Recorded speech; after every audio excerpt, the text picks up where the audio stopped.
You shall not defeat me. Roger, Roger. Ah! Oh, hey. Hey. Well, I'm Bro. Welcome to another episode of Meet the Crew.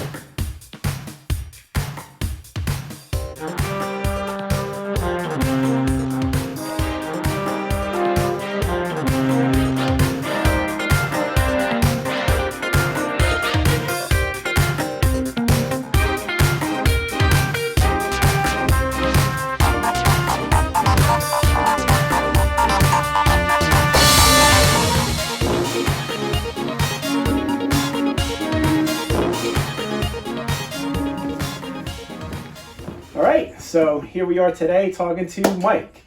We have a ton of mics, so we call you Gizmo Mike. Perfect. So Perfect. Why don't you tell us a little bit about yourself? Probably about 1993.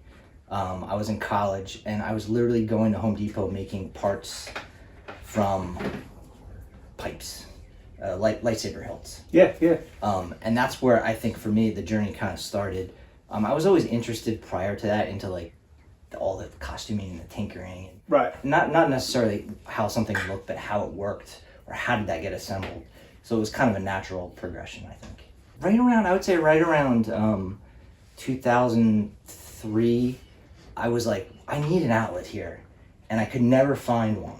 And I finally found that a little before COVID. Right. And once I found like the 501st, I was like, this is the outlet I need. It's the people I can talk to. It's the ideas I can trade, contribute, obviously. Yeah. So that's kind of led me to present day, really. So tell us about your first costume that you built. First costume I definitely would say is like a Jedi robe. Right. Standard issue. Yep. Easy one. But I did start to get into like, how can I... This was when 3D programs weren't available. It's when, the internet wasn't even around. Yeah. How do I do this? I literally went to sign shop and asked if they had scrap, like the real estate signs. Yeah. And I figured out, this can heat up. I can cut it. It's thin enough. I literally made a Boba Fett, Jango Fett was one of Boba Fett was the first one. Right. Because I could actually make an armor and contribute to a vest for it. And yeah. I found like a Dickies jumpsuit, those types of things all start to come together. Yeah, a lot of us started off like that, making just random stuff that you could find that wasn't necessarily produced by a vendor or 3D printer or vacuum forming of the day, and just using your imagination to make something that looked like it. And then as you got older and more skills and more tools available, more accurate. So we'll come back to that, the Boba Fett one. When you join the Legion, the difference is we have to have screen accurate, professional grade costume, that level for acceptance into the actual groups. Yeah. So which costume did you make for that? That was Commander Gree. I started with a fully 3D printed Commander Gree. I went on a few troops, obviously some troubleshooting before that, and it was way uncomfortable. Yeah. So let's call I remember your first couple of troops. Yeah. Just like, but I chose Gree because it has a very complex paint job. It was also kind of an iconic character, very short-lived in the movies. That was my COVID project, really.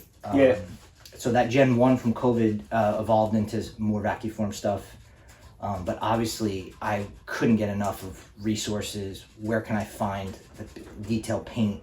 How do I do that paint? How do I get those textures? How do I get the layering?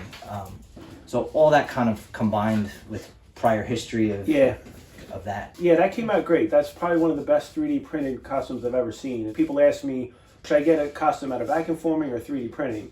Yep. And I always tell them, like, it's really depends on how much skill set you have, how much you want to put into it, because there's a lot of sanding, filling, and afterwork for 3D print stuff.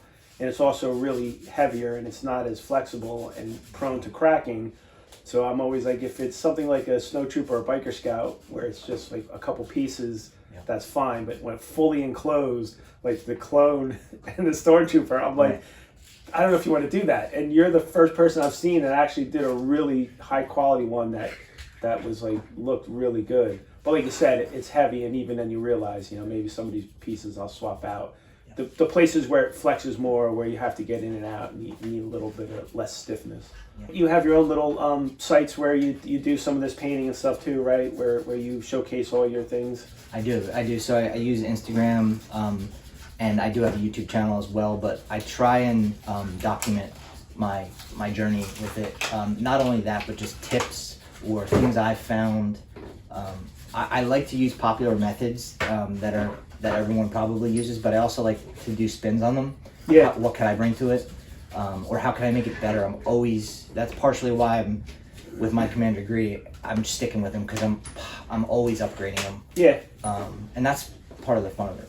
Yeah. Well, that's part of our, like, why we're here. Part of Brodustrial is we're not like an exclusive group. We get together and we always grab people that are doing stuff and want to help us out. Like, you come and taught us how to do a lot of LED stuff and a lot of these 3D printing and finishing and, a lot more. You bring a really wide skill set to us, and then we're like, hey, we got to get you as part of the group. And then, anyone's welcome to be part of the group. But, like, we like that we're doing the same thing you do on your own, too. A lot of our members have their own little spots and channels and pages where they showcase what they do. And, you're specifically I like watching your stuff because your weathering is really good, which, we're working on one of our new member, Taylor, he's back there now. Nice. We'll be working on some weathering techniques, which is like your specialty.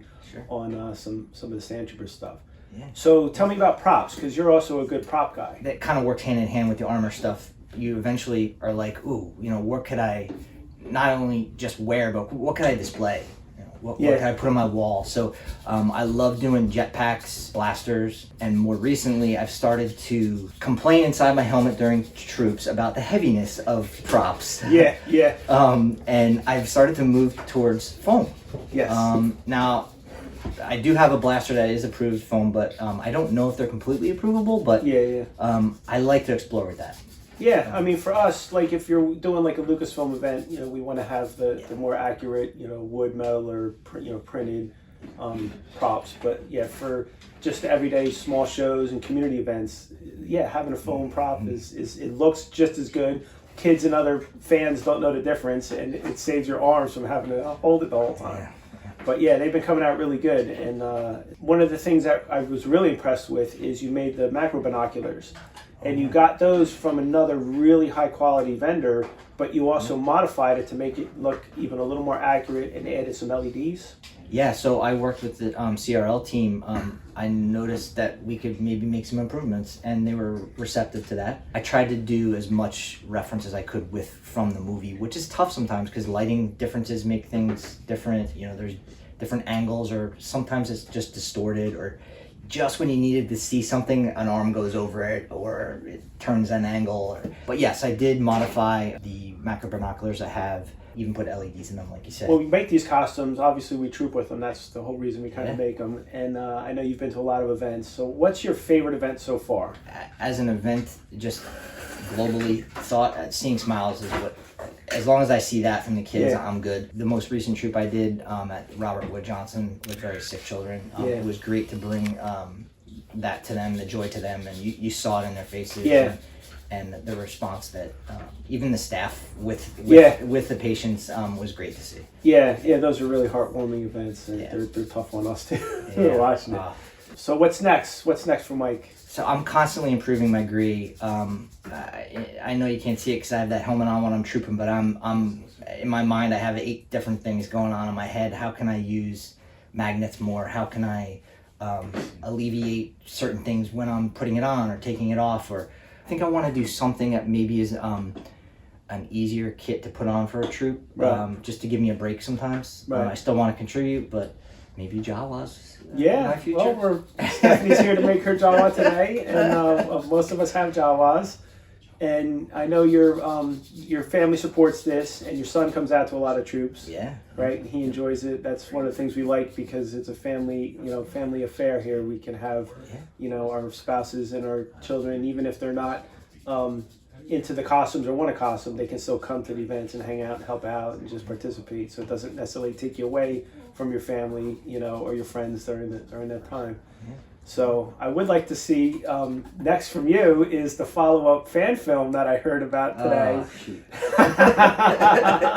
You brought it up. I brought it up. I learned that you besides all this huge skill set you have with costumes and props and electronics and LEDs and 3D printing and graphic art and all that, you also did make some fan films a while ago. So we're gonna dig that one up. That was before The Mandalorian? It was 2002. And unfortunately it was called Last of the Mandalorians. So it's pretty buried in YouTube right now. we're gonna bring it back to the top. That's our mission.